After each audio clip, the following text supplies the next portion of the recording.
Welcome to the midweek wrap-up of episode 8 of the show that I presume you've been watching the first 2 parts because you found your way here.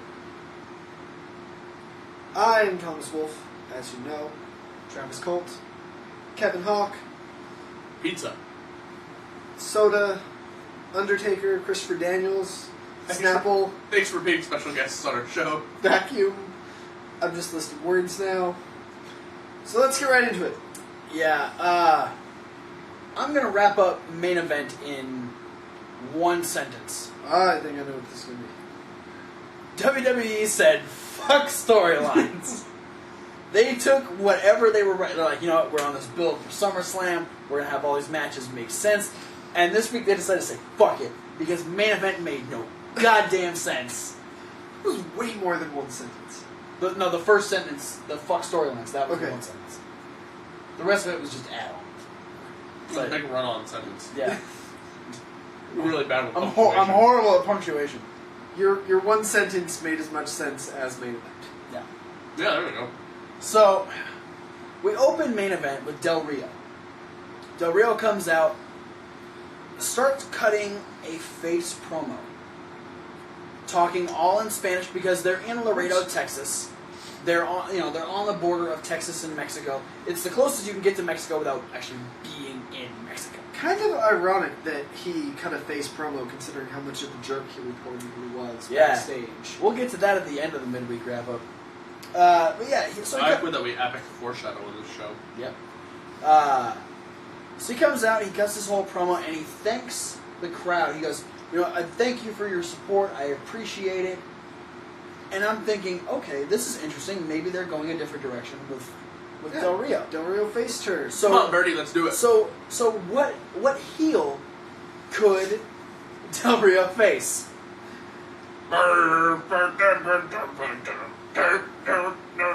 Fucking Jack Swagger? Because we're almost in Mexico, so now the Americans are the bad guys.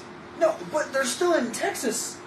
They're almost in Mexico. They're in Mexico. It didn't because It doesn't make sense. Zeb Coulter comes out, starts cutting a heel promo while still rooting for the U.S. Oh, he still hates Mexicans. But there's people. I don't. What?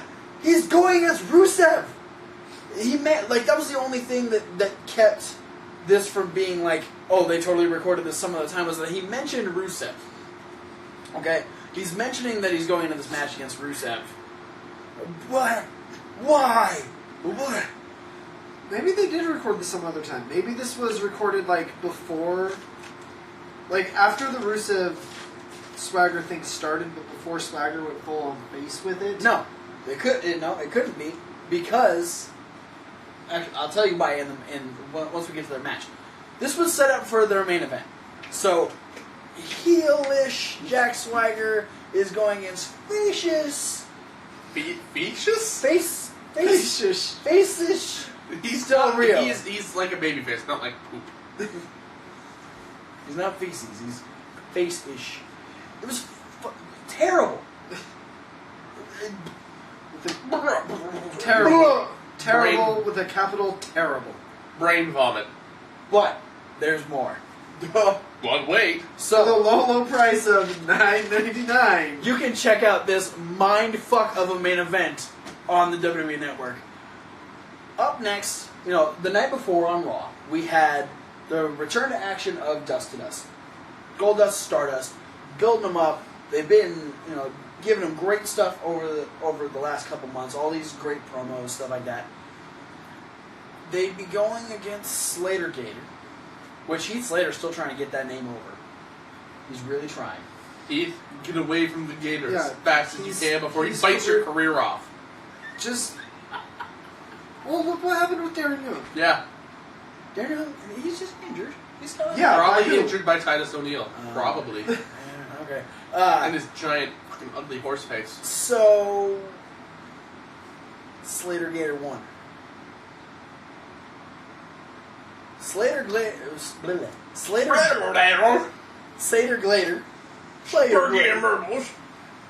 Gator, who is a brand new, random ass fucking tag team put together, beat the ones that have been getting the vignettes and the special attention through. Well, Dust to Dust didn't have a huge upset victory against Seth Rollins. Neither did Titus O'Neil. No, but Heath Slater did. That's not Titus O'Neil. But that's enough momentum to propel his team forward. I'm trying to understand what the writers were thinking. They're trying to get Heath Slater on the next streak. Maybe. Which actually, this is his third straight win. Oh, yes, you're right. Fourth straight win. Televised win. I'll count 5 because he eliminated Cesaro from the Battleground Battle Royal. He made it into the top 5. But he lost that match. Yeah. They don't count those losses against people, though. That's true. Just the wins. Alright. Okay. But yeah, Slater Gator would win.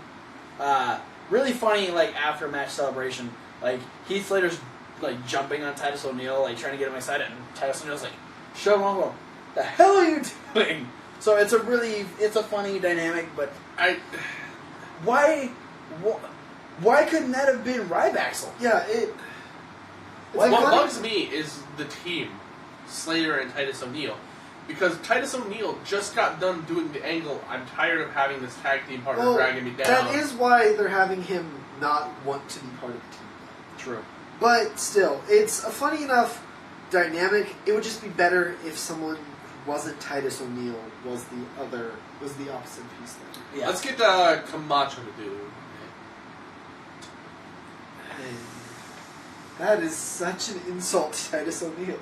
Can we get Drew McIntyre here? Yeah. Brodus, Yoshita, JT, Alberto. Aww. Oh, he's in the main event. Oh yeah, that's right. Carter Rodriguez. Oh, damn. Ouch. This just gets worse. Up next, we have the return of AJ Lee to in-ring action, coming back from best part of the night. Yeah, pretty much. Coming back from her issues with Whiplash after being viciously shoved off the stage on SmackDown. Whiplash. That's difficult to say. And this is where I was like, all right, cool. They got plenty of people. AJ's got plenty of choices to go against. She's gonna prove herself that she's still, able to defend the championship. Which heel is she gonna go against? Not a heel at all. Summer Rae, who they've been pushing as face on every Raw and SmackDown, trying to thwart Fandango from winning any match ever again, is all of a sudden heel facing the Divas champion. Maybe we've been watching wrong. Maybe Fandango's the face. Oh, no. Maybe we're supposed to be mad at Summer Rae and Layla for leaving him. What C words, and not the one we were censoring for AJ. But the other one. What crab apples? Yeah. What catty little twats. Still my favorite Summer Rae promo ever. The catty little twat. The catty little twat she is. Sawed off. Sawed off twat gun. That's Layla. It was a great match. These two, albeit it wasn't very long. It was a Divas match, but yeah, they had a great match. How come you couldn't have had that chemistry when you were wrestling Charlotte on NXT, Summer Rae? She was full heel. Still. She was face-ish. She was face-ish on main event. Still.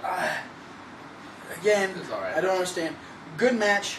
Tom Phillips would get in and interview AJ. AJ would kind of take us down, the history between her and Paige. She'd do it in a fairy tale style, which was kind of funny.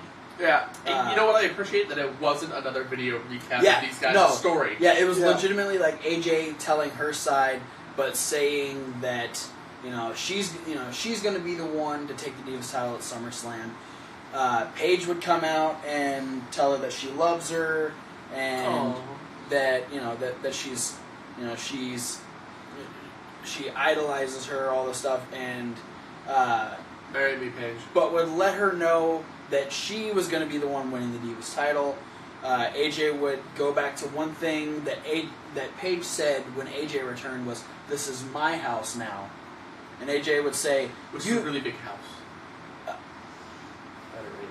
Yes, it's way, a very big way house. bigger than anyone needs for a house. Yeah, but keeping with the fairy tale kind of story that she would call herself the queen. She would say, "You may say this is your house. No, my little crumpet, this is my kingdom." Great promo between the two. Undertaker comes out and says, "This is my yard." Kingdoms are bigger. No, the whole kingdom is Taker's yard. Yeah, It's a really big yard. great. Now that's run by Brock Lesnar. No, it's run by the Shield. Who? It's run by Roman Reigns because he's the last Shield ass. He's the biggest dog in the yard. Yeah. But then low key always told us it's not about the size of the dog in the fight, but the size of the fight in the dog. Roman Reigns has the most fight too. So basically, It's a big fight and a big dog. what a low key is a big fight with a small dog. Which means the big dog, the big fight is going to squash the little dog with a big fight. Maybe. So either way, low key and or Roman Reigns owns this thing. We'll get to the bottom of that, but we'll move on. Comments below. Who do you think's better? We'll move on to our main event where face-ish Del Rio would go against heel-ish Jack Swagger. This is a very indecisive main event. These two tore the fucking house down. Whoop whoop! This match was... And then Paige was really mad because they tore her house down. She just got the same. That's why she screams. Oh no. She knew in advance. Yeah. Premonition powers. She's known since the day after WrestleMania. No, these two, we've said multiple times that we don't get excited for Del Rio matches very often. And, Swagger's kind of coming into his own again. He's finally getting that, that exciting push. He's doing stuff on TV. These two fucking so good. I felt like there was just something that was going on with maybe Del Rio's life. Yeah. That caused them to, just have this awesome match. Yeah, he was wrestling like it was his last match. Exactly. That was the feeling I got from Del Rio during this match. And the promo. You know what? We're just going to say it right now because this did happen before NXT. Mm-hmm. This would be Del Rio's last match. Yeah, sometime between main event and now, WWE would announce that Alberto Del Rio was fired on their webpage. It made headline on the WWE webpage. I saw this online and I thought it was a joke. Then I saw the source and it was WWE.com. And there was a lot of speculation that they didn't use his real name. They didn't wish him the best in his future endeavors like they usually do. It was just Del Rio was fired from WWE due to unprofessional conduct with another employee.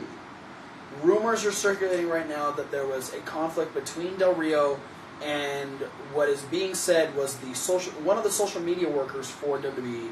There were words between the two, possibly a racist remark from the social network worker that prompted Del Rio to slap the employee, which resulted in Del Rio's release. Yeah, we don't know the official details yet. I think the real story is going to come out in time.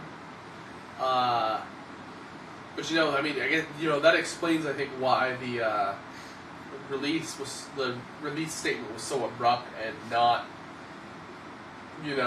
hopeful for Del Rio's future. Is don't screw with the guy who works online. Yeah, you're not going to get a good send off on WWE's website. Yeah, it was probably that guy probably wrote the article. Yeah, that's what I was saying earlier. Yeah, but and a lot of people have been really mad. Here's my theory right now. I think that happened after Raw. It couldn't have, because main event is recorded before SmackDown. Exactly. I think it happened after Raw, because I think Del Rio gave that speech in Laredo, Texas. Thank you for always being there and supporting me, and having that bust-ass match with the guy he's had bust-ass matches before, his former WrestleMania opponent, giving him that kind of a match as his send-off, as a way of saying, okay, well, at least we can let you have one more great match on main event, albeit, but here's your send-off. Or maybe that was Del Rio showing WWE what they'd be missing. Yeah. But, yeah, there'd be a huge uproar of Del Rio fans being very angry at the choice because... I didn't know those existed. Del Rio what? Whatever. Leftover Ricardo Rodriguez fans. Ow. I'm sorrow. I'm Zorro. I'm sorry, Alberto. I don't mean that much disrespect to I you. don't want... I'm not really happy that Del Rio got fired. Me either. No. But it is surprising to hear that so many people are upset about this. Well, the reason they were upset is that they're comparing it to other Instances. other incidents where a WWE superstar did not act Professionally. Like when- respectfully, and they didn't get released. Like when Randy Orton reportedly spat in the face of an autistic kid. Yeah. Or Trashing hotel rooms. Trashing hotel rooms. One person compared it to a fight that happened between the Big Show and the Great Khali a couple of years ago. I'll compare it to Brock Lesnar causing a bitch fit backstage after having to lose to John Cena. Yeah, I mean... Or the infamous JBL Joey Styles plane... the plane ride from hell. Yeah. Yeah. See, there's just... You know, WWE put out a statement on Twitter saying that to all the fans of Alberto Del Rio, if you want to be angry at someone, don't be angry at us. Be angry at Alberto because it was his choice to act unprofessionally. Now that's not a direct quote, but that's what they were saying was if anyone is to blame, it's Del Rio. He was the one that chose to take those actions. He's the one that went beyond professionalism and he screwed himself up. Yeah, it's... So don't be mad at the company And who is reprimanding Don't you. hate the player, hate the game. What you gotta realize, But this too... time hate the player because he made a bad move in the game. What you gotta realize, too, is that this is a different era. And I don't just mean PG versus Attitude. No. I mean, with all the social media, it's more exposed now. Yeah. It's more exposed than it's ever been. So we know more. Like, so you can't get away with this same kind of thing. WWE is run more as a business than ever before. Right. Yeah. You know, with the network and all the stuff they do, WWE is a business entity. And no matter how high profile you are, or how much of a workhorse you are in the ring, WWE expects everyone to behave by their rules. Yeah. Yes, there's the question of if John Cena got into an altercation, would he be fired? You know, I was going to bring that up as a point because you talk about Randy Orton and you talk about the Big Show. And you talk about all these other people that have gotten in trouble for these things. Think about their spots on the card at the time of when it happened. Obviously, if you're a more important star, you're going to get treated differently. Right. That even happened with R-Truth. Yeah. When he failed one of their wellness tests right before going into the Awesome Truth versus Cena and Rock match at Survivor Series. Yep. And they waited until after the match to suspend him because he was going into that high-profile main event match. So it just so happened that Del Rio was in a spot where his spot on the card wasn't going to save him, and it wasn't going to push his reprimanding any further than Thursday when he got released.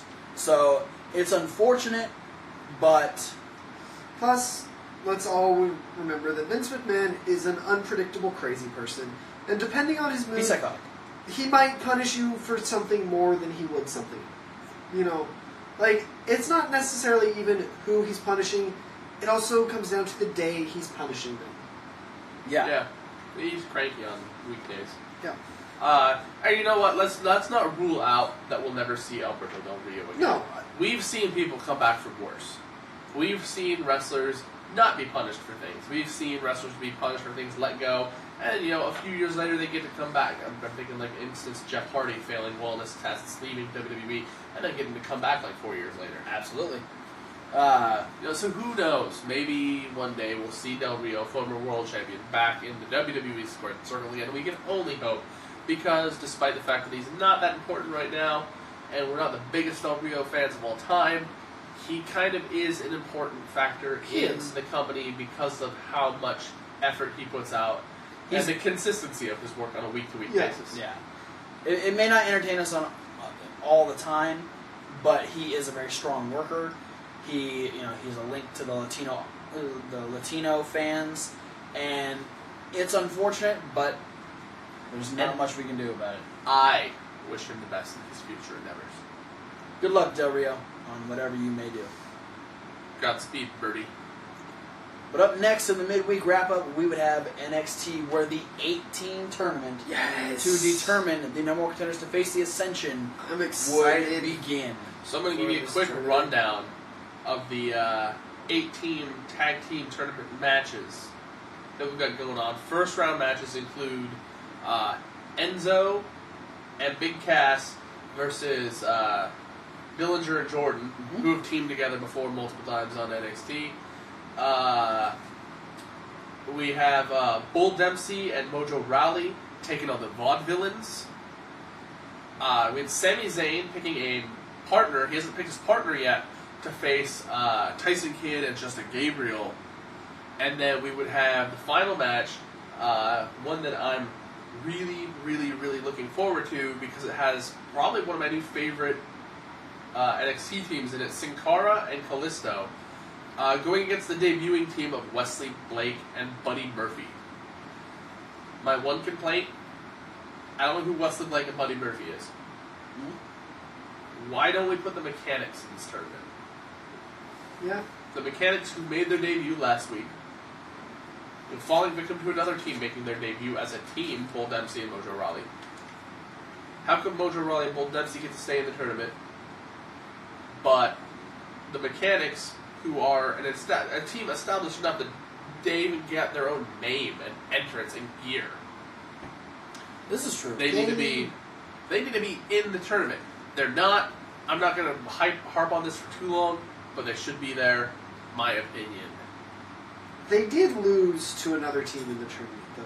Yeah. Which I'm not saying that should necessarily disqualify them, but maybe that's in kayfabe, that could be seen as them not being worthy. It's true. Yeah. Because if I'm not mistaken, I think all of the teams, other than Wesley Blake and Buddy Murphy, are all coming off of tag team wins. No, because not Tyson Kidd and Justin Gabriel. Yeah, and because didn't the Vaudevillains beat Sin Cara and Kalisto? Yeah, so I mean, no, Sin Cara and Kalisto beat Vaudevillains. Okay, but then the Vaudevillains are in the tournament still. So it's not perfect logic. It's just maybe one reason. Yeah. But anyway, we would have the first match, which. First match, we'd have the return of Ty Dillinger. He was injured a few weeks ago. Teaming with his tag team partner, Jason Jordan, to take on the team of Enzo and Big Cass. I am loving Enzo and Big Cass. Big Cass is awesome. Enzo, I don't know that I like him so much, but I love how much the crowd loves him. That's what gets me behind this team. Me and Cass, we're big stars. We take meteor showers. Which I take in the fact that their showers are full of beef, because they're taking meteor showers. Yeah, their showers. Ew. Oh, that's gross. That's a gross twist. Ground beef and raw chicken. Well, maybe those meteor showers, maybe it's beefing them up because... They're not S-A-W-F-T. Soft! Because Enzo Amore and Big Cass would defeat Ty Dillinger and Jason Jordan in a very, it was a decent match. And it was a unique finish. Yeah. And what got me is this is the first time I've seen this in a long time, and this is something that you think would happen more often, is that Big Cass bit the bullet for his partner. He was about to get it. Enzo was about to get a big shoulder spear in the corner, and Big Cass actually dove in front of him and took the brunt of that attack, so that Enzo wouldn't get hit with it. The last big time I remember that happening, there was a table match between the Hardys and the Dudleys. I remember specifically it was a long time ago because it was the episode of SmackDown where it was billed as SmackDown Extreme. I don't remember that. Where the Dudley Boys and the Hardys had a table match, and they were going to powerbomb Jeff through the table, so Matt Hardy threw himself through the table instead. Interesting. So there you go. I mean, that's a long time ago. I mean, when was the last time the Dudleys and the Hardys were on WWE television at the same time? Apparently 12 years Yeah, ago. According to TNA. Which we'll get into because I watched a little bit. Yeah. Really good match.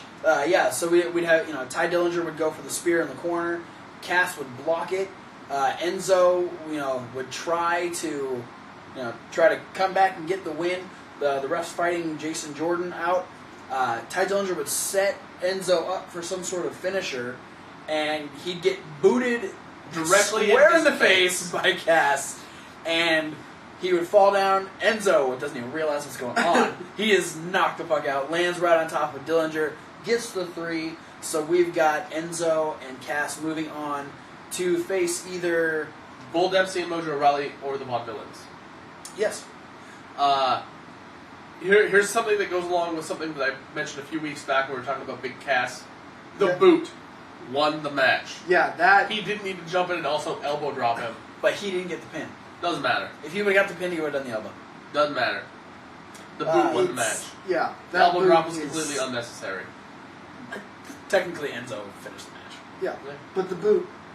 Finished Ty Dillinger. Yeah. Or at least his face. Really good match. Cass, please good put show. Titus O'Neil in the face once. Please. Thank you. She might fix his face. If he boots him hard enough, just turn him into a donkey. Donkey face. Mini horse. I had another thought, but it is bad. It encourages men and women violence. So I'm not going to say it It's not on the show. Up next, we'd have Sami Zayn talking. Okay, I'll say it. But Yeah, I want to know. It was, and have Alicia Fox pinned down and kick her so you can lower her forehead. That's okay, I'll leave that in. Kick her 5-head into a forehead. Oh, God. that was funny. Someone had to say it. And Okay. I would have if Thomas didn't.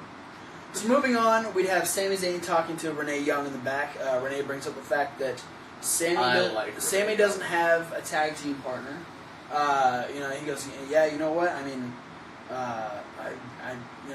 right now I don't have a tag team partner. I could be going into this thing by myself. He'd have his opponents for the night, Justin Gabriel and Tyson Kidd, come in and start, rubbing in his face that he doesn't have a tag team partner. But then Sami Zayn would go, Didn't I submit you like a week ago? And I'm pretty sure I did the same thing to you. So I beat you both. So technically I'm better than the both of you. So technically it's not, because after he beat Gabriel, Tyson Kidd and Gabriel beat the fuck out of him. But Yeah. And then didn't him and Neville beat them in a tag team match also? See, that's the tag team match that I thought they were coming out for the win from. But maybe I'm wrong. No, I'm pretty sure Kidd and Gabriel lost that match. Oh, okay. You told me what move it was, and you said it was something that was really cool. anyway. Anyway, Not me. in would come Adam Rose and the Rosebuds. Hey! Adam Rose has been having his issues with Tyson Kidd as of late with the whole Natalya storyline. And Adam Rose would say, you know what? Don't be a lemon, be a rosebud. And I will be your tag team partner, Then Sammy. Because when you team with Adam Rose, it's party time all the So he would time. offer Sami Zayn his lollipop. That was And in his mouth. And Sami Zayn just looked so confused. But then Renee Young would give him the nod. And Then he took it. And here's my theory on this. Why Sami Zayn took the lollipop. Oh yeah. I'm pretty sure that this was the same lollipop that Adam Rose gave to Natalya. Therefore, by making Sami Zayn put it in his mouth, made Sami Zayn and Natalya make out, just to further piss off Tyson Kidd. Moving on, we'd potentially finish a storyline that's going on, especially with the direction that Xavier Woods is going in. we'd have a really good match Very physical. between C.J. Parker and Xavier Woods. Yeah. We're not the biggest advocates of C.J. Parker. He doesn't. He looks like the grown-up, real-size version of Hornswoggle with dreadlocks. He does. C.J. Parker would defeat Xavier They Woods. both have 5 heads. It made me sad. Yeah, This is one of the reasons why I don't like the fact that NXT is taped so far in advance, because they're going this different direction with Xavier Woods. Yeah. Pause. Yeah, the fact that Xavier Woods is going in this direction of leading Kofi Kingston and Biggie Langston, it's really weird for him to go to NXT and lose to someone who's not that important. Yeah. It's just But let's just say it this way: you're talking the midweek wrap-up. What's the thing of the midweek wrap-up? Fuck storylines. yeah. This was a potential fuck storyline match because it didn't really make sense. Great match though. My favorite CJ Parker moment of his career to date was this match. I think awesome show-stealing spot of the match was Xavier Woods' almost completely coast-to-coast springboard splash. Yeah, his Yeah, springboard across, he was obviously going for something different, but he's like, oh, I'm not going to make it, and just splashed the hell out of CJ Parker across the ring.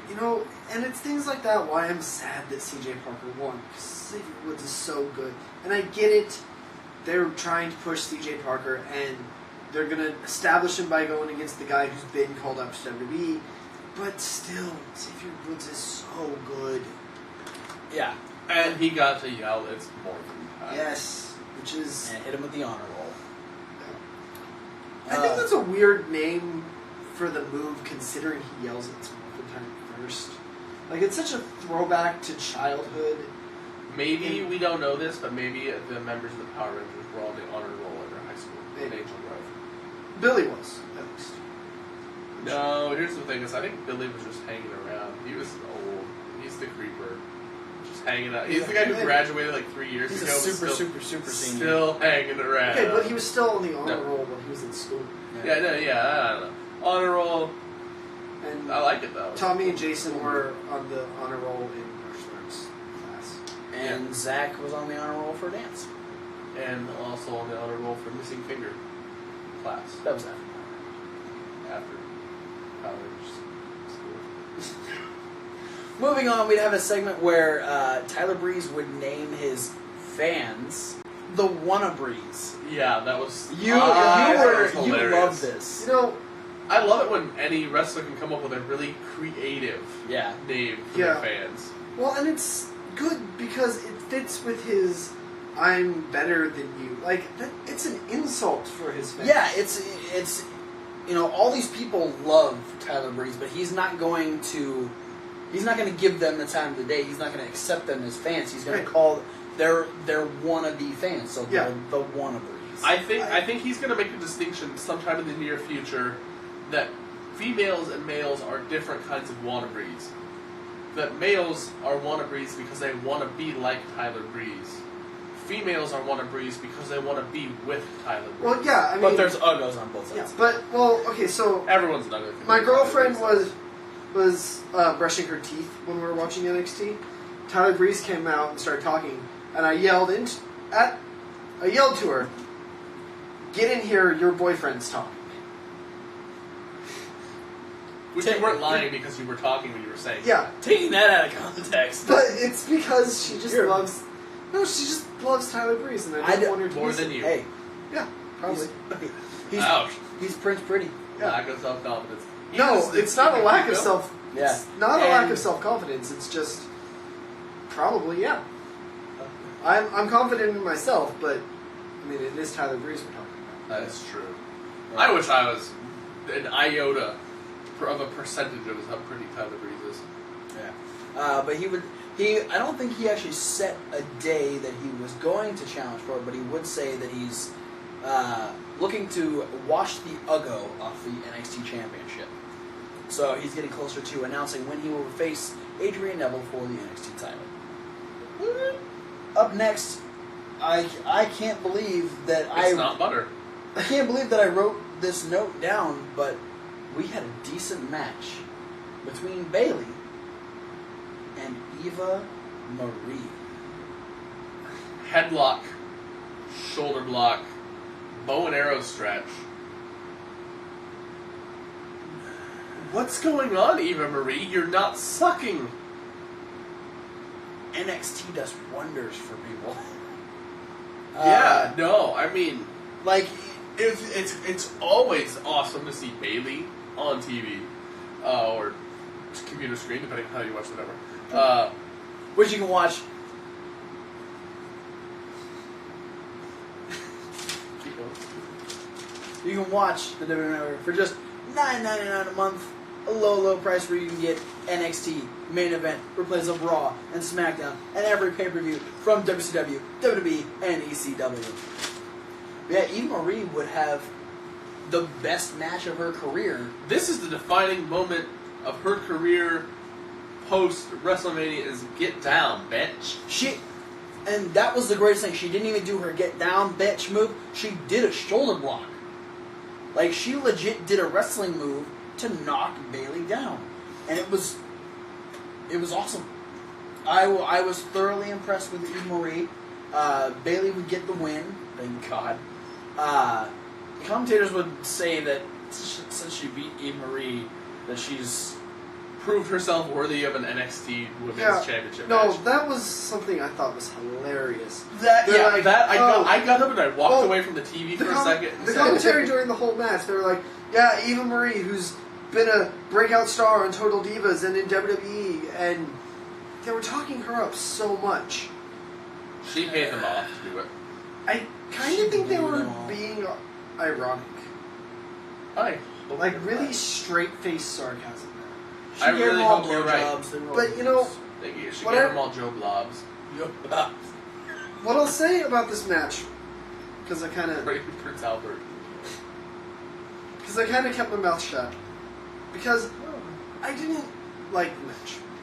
I thought Eva Marie was better than she'd ever been, but I think if this were anyone else, it wasn't Eva Marie, we wouldn't be talking it up as even the decent match that we say it is. No. It was just that Eva Marie did 3 or 4 moves. Which is what made it a decent match. Which made it surprising, but the match itself was not great.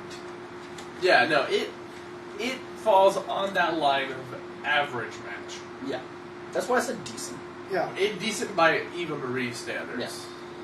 I mean, not phenomenal by Eva Marie Yeah. standards. Yeah. To be But honest. Eva Marie's This was- standards are low. Yeah, so They this are was phenomenally low. probably the worst match In that Bayley's wrestling had. quality and in boyfriend choice.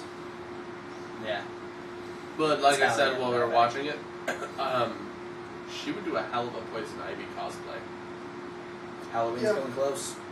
She could be Poison Ivy for Halloween too. Just an idea, Eva Marie, if you watch her show. Yeah, awesome. Stop watching her show. I don't like you that much. I won't say stop watching this show. No, I don't mean that. Keep Keep watching. watching her show and date me. Moving on, we'd have the main event. We'd have our second tag team tournament match where Sami Zayn and his newly found tag team partner Adam Rose would face Justin Gabriel and Tyson Kidd. This Fun match. was, fun is a great way to describe it. These guys, I knew as soon as they set this match, I was like, this is going to be a good one. Yeah. It wasn't necessarily as good as I could have hoped, but But Adam Rose did do a dive. and he hurt his ass. Yeah. He broke his ass on that dive. Which, Yeah. you were saying that his dive should be the trust fall. Yeah, I always thought it would be a great idea if he's going to dive in a tag team match situation, that he should do that jump up onto the middle rope and just trust fall onto the opponents. Yeah. I think that's a great idea, except for the fact that if someone moves, he's just Yeah. going to take a fucking hell of a Well, bump. that's That's why why I- he's never going to move. That's why he has to do it in a tag team match so his partner can hold them there. I just think And that's why it's called a trust fall. Yeah. you don't trust your opponents. But no, that's why your partner's there to hold them.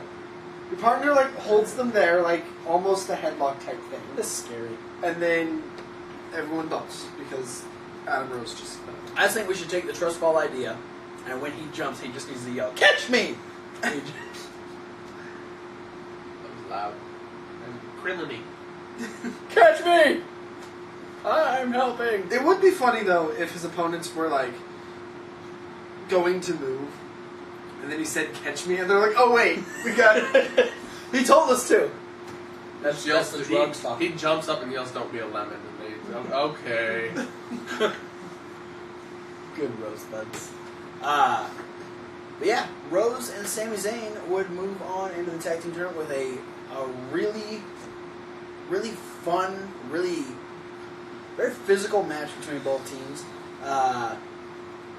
They'll go on to face the winners of who I'm hoping are going to win this match, Sin Cara and Kalisto.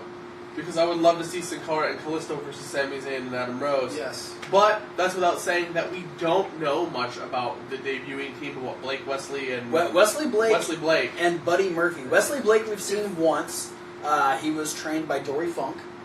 Yes. But I do not have any clue who Buddy Murphy is. Yeah, is he related to Eddie Murphy? Buddy Rogers? if you know, post in the comments. If you are one of them, post in the comments. If you are Buddy Murphy and you'd like to come on the show and introduce yourself, we'd love to have you. Yeah. Are you a repackaged Baron Corbin? Could be. But we won't know until next week's episode of NXT.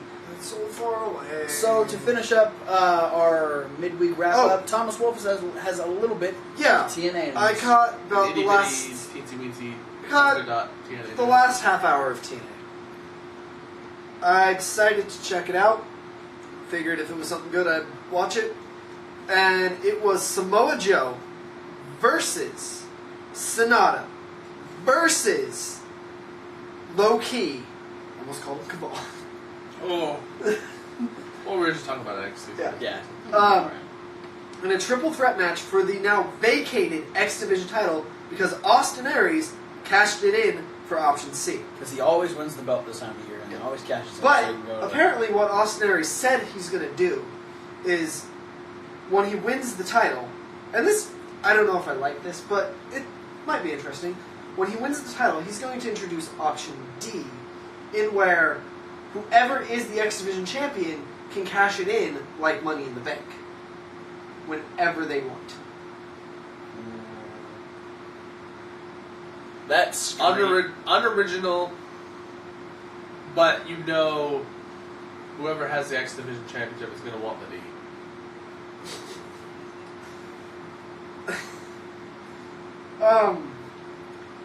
And the winner of the X Division championship match would be Samoa Joe. Who wants the D?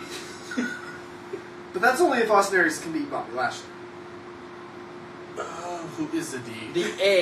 The double A has to beat the B in order for Samoa Joe to get the D. See? Sure. That was a really good match because it's three really good wrestlers, and it's TNA doing what they do best. Yeah, X Division. I'm not familiar with Sonata. If I remember correctly, Sonata is a student of the Great Buddha. Yes. So definitely in that Great Buddha-esque Japanese with slight lucha influence style. And then you have Low-Key, who's low-key. I mean, there's really not... WWE dropped the ball so hard with him. Yeah. Yeah. I'm glad that we got to see one of his very few televised appearances. We were there the night he got shafted out of bragging rights. By Tyler Rex. Tyler Rex. What the fuck, WWE? He lasted 5 minutes with the Big Show or whatever it was, just to get taken out by Tyler Rex. Yeah. And then, Samoa Joe, who goes without saying. He's a man that doesn't really even need an introduction. Yeah. Just some chubby Samoan guy walks out with a close haircut. Stuff happens and he does a muscle buster, and basically that's good to go. Samoa Joe's in the ring, you're fucked. Yeah. Joe is gonna kill you. And Baby's gonna hug you. I want a hug. And Taz is gonna kill you again. Oh. Well, but you can survive if he lets you. Yeah. So that was a great match where, again, Samoa Joe won. And then I stopped paying attention because, whatever, that was a great match. And there's like nothing as the rest of the show theater could come. I saw Samoa Joe. Right. Bully Ray did a promo, but I don't really know what it was about because I don't know what happened before it. Basically saying how he's going to beat up Dixie Carter's family and all that stuff. And we would finally get to the TNA where he powerbombs Dixie Carter through a table. They've been hyping this up for weeks, it seems. For months. I've been seeing. We read the spoilers before we started doing this show. Yeah. So it's been at least 8 weeks. I saw the picture of this happening months ago. Yeah. And I assumed it had happened already. Me too. Me, 3, 4, and 6. So that was what I saw of TNA this week. Next week, you might want to watch TNA. Next week on TNA Impact. The Dudley Boys, Team 3D, are going to team up to take on the Hardys for the first time in 12 years. That's intense. Yeah, so this will be the first time since 2002. Yeah, 2002. It would have been just after the invasion angle because they unified the titles at Survivor Series 2001. So it would have been early 2002 was the last time the Dudleys faced the Hardys in the tag team match. We're done. We're going to watch Dudleys versus the Hardys and then wash our hands of this filth. Thank you. Spike TV's doing the same. Yeah. So yeah, still no update on whether or not TNA is getting picked up, but at this point, it really doesn't matter. And that is it for this week's midweek wrap-up. Yeah, go Go to the next video. Yes. The I annotation. promise it'll be better than TNA. Yeah. Like the annotation somewhere on the screen. It's going to be... Put it on my face. Okay. Put the annotation right here for this video. And if you missed the previous video, I'll be the Raw review, Yeah, annotation. and you can be No, you know what? We'll do it this way.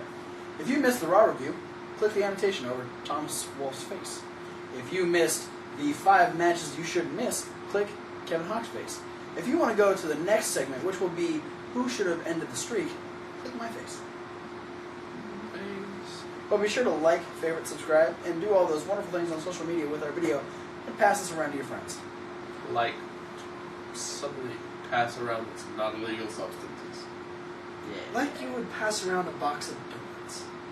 There you go. Like you would... I can't come up with anything not inappropriate for this. Alright, check out the streak. Yep.